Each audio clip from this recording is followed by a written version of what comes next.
किसी भी रिसर्च का मतलब सिर्फ आंकड़े जमा करना नहीं होता, बल्कि उन आंकड़ों से सही कहानी कहना है।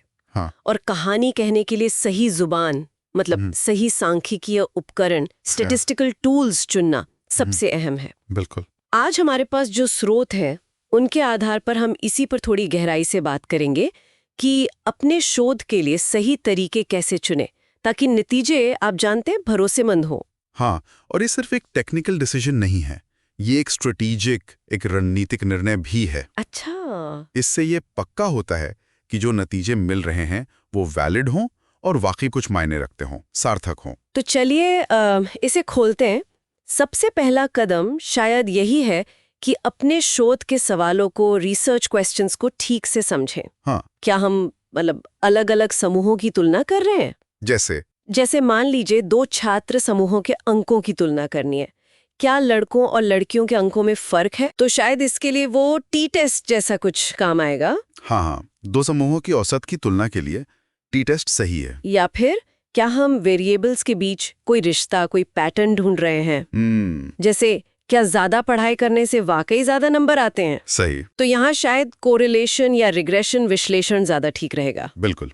कोरिलेशन बताएगा कि रिश्ता कितना मजबूत है, और रिग्रेशन से आप भविष्यवाणी भी कर सकते हैं। हाँ। और ये सवाल ये सीधे तौर पर जुड़े हैं कि हमारे पास डेटा किस तरह का है, मतलब डेटा का प्रकार क्या है। हाँ, ये बहुत जरूरी है। टूल का चुनाव इस पर बहुत निर्भर करता है। जैसे मिसाल के तौर पर अगर डेटा नॉमिनल है, नॉमिनल मतलब सिर्फ नाम या श्रेणी वाला, जैसे लिंग, शहर का नाम, हाँ नहीं वाले जवाब। अच्छा, कैटेगरीज वाला। हाँ, कैटेगरीज, तो अक्सर काई स्क्वायर टेस्ट इस्तेमाल होता है, ये देखने के लिए कि क्या श्रेणियों में कोई पैटर्न या संबंध है। ठीक है। फिर आता है ऑर्डिनल डेटा। ऑर्डिनल, जिसमें क्रम तो होता है पर बराबर का अंतर नहीं होता। जैसे वो संतुष्टि वाले सवाल होते हैं, बहुत खराब, खराब, ठीक, अच्छा, बहुत अच्छा। बिल्कुल वही। इसके लिए फिर मैन विटनी यू टेस्ट या क्रुस्कल वॉलिस टेस्ट जैसे तरीके देखे जा सकते हैं। ओके। और फिर है इंटरवल या रेशियो डेटा, मतलब जिसमें सही संख्यात्मक मान होते हैं और अंतर मायने रखते हैं, जैसे उम्र, वजन, आय। हाँ, जहाँ नंबर्स का असली मतलब है। सही। तो यहाँ पर टी टेस्ट, एनोवा या फिर रिग्रेशन जैसे तरीके ज्यादा काम आते हैं। यहाँ एक बहुत जरूरी बात है जो अक्सर लोग भूल जाते हैं। क्या? जो बड़े एनालिसिस वाले टूल्स हैं, इन्फरेंशियल स्टैटिस्टिक्स, उन पे जाने से पहले हमेशा डिस्क्रिप्टिव स्टैटिस्टिक्स को देखना चाहिए। मतलब मीन, मीडियन, मोड वगैरह। हाँ बिल्कुल। औसत, मीन, मध्य का मीडियन, बहुलक, मोड, रेंज, स्टैंडर्ड डेविएशन, इससे डेटा की एक बुनियादी तस्वीर मिलती है। कहाँ जा रहा है डेटा, फैला हुआ है या एक जगह जमा है। हाँ, ये तो है। डेटा को पहले समझना तो पड़ेगा। बिल्कुल। अच्छा, तो डेटा का प्रकार हो गया और वेरिएबल्स की संख्या, मतलब हम कितनी चीजों को एक साथ देख रहे हैं, ये भी तो मायने रखता है। हाँ, बिल्कुल। अलग अलग उपकरण अलग अलग संख्या के वेरिएबल्स संभालते हैं। सही। जैसे अगर सिर्फ एक वेरिएबल है, यूनिवेरिएट एनालिसिस जिसे कहते हैं, तो हम शायद बस उसकी फ्रीक्वेंसी देख रहे होंगे या औसत या प्रतिशत। हाँ, उसका डिस्ट्रीब्यूशन कैसा है। और अगर 2 वेरिएबल्स हैं, बाइवेरिएट एनालिसिस, तो फिर वही टी टेस्ट, काई स्क्वायर या पियर्सन कोरिलेशन जैसे तरीके काम आते हैं। सही, 2 चीजों के बीच का रिश्ता देखने के लिए। और जब 2 से ज्यादा वेरिएबल्स हो, मल्टीवेरिएट एनालिसिस, तब तो चीजें थोड़ी और पेचीदा हो जाती होंगी। हाँ, थोड़ी। तब आपको एनोवा, मैनोवा या मल्टीपल रिग्रेशन जैसे ज्यादा शक्तिशाली उपकरणों की जरूरत पड़ती है। एनोवा का क्या काम है फिर? एनोवा मतलब एनालिसिस ऑफ वेरिएंस। ये तब काम आता है जब आपको 2 से ज्यादा समूहों के औसत की तुलना करनी हो, जैसे 3 अलग अलग टीचिंग मेथड का छात्रों के रिजल्ट पर क्या असर हुआ। अच्छा, समझ गई। और ये सब बातें ये इस पर भी निर्भर करती हैं कि आपके शोध का डिजाइन कैसा है, मतलब रिसर्च डिजाइन। हाँ, वो तो है। क्या वो एक्सपेरिमेंटल है या ऑब्जर्वेशनल है? बिल्कुल।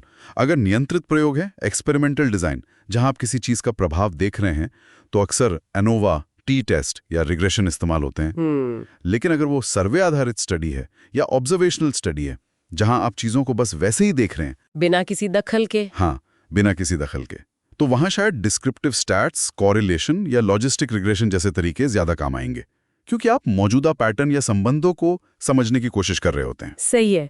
और इन सब विश्लेषणों को करने के लिए आजकल सॉफ्टवेयर भी तो हैं। हाँ बिल्कुल, कई अच्छे सॉफ्टवेयर हैं। जैसे SPSS है, R, पाइथन, एक्सेल में भी कुछ हद तक हो जाता है, और स्टैटा भी सुना है। हाँ, SPSS सामाजिक विज्ञानों में काफी चलता है क्योंकि आसान है। R और पाइथन बहुत पावरफुल और फ्लेक्सिबल है, खासकर अगर आपको कुछ जटिल मॉडलिंग करनी है। एक्सेल बुनियादी विश्लेषण के लिए ठीक है, और स्टैटा जैसे टूल कुछ खास क्षेत्रों में, जैसे अर्थशास्त्र में, काफी लोकप्रिय हैं। तो कुल मिला के बात यह है कि सही सांख्यिकीय उपकरण चुनना कोई आसान या रैंडम काम नहीं है। नहीं, बिल्कुल नहीं। इसके लिए अपने शोध के सवालों को, अपने डेटा की प्रकृति को, वेरिएबल्स की संख्या और रिसर्च डिजाइन को, इन सब को गहराई से समझना जरूरी है। एकदम सही कहा। और जैसा हमने शुरू में कहा था, यही समझ ये पक्का करती है कि हमारे शोध के नतीजे न सिर्फ मान्य हों, सार्थक हों, बल्कि उन्हें भरोसे के साथ दुनिया के सामने रखा जा सके, पब्लिश करने लायक हों। बिल्कुल। जाते जाते एक सवाल सोचने के लिए छोड़ते हैं। देखिए, हर डेटा सेट की ना अपनी एक कहानी होती है। तो सोचिए, आपके डेटा की कहानी क्या है, और वो कौन सा सांख्यिकीय उपकरण है जो उस कहानी को सबसे ईमानदारी से और सबसे असरदार तरीके से बयान कर सकता है।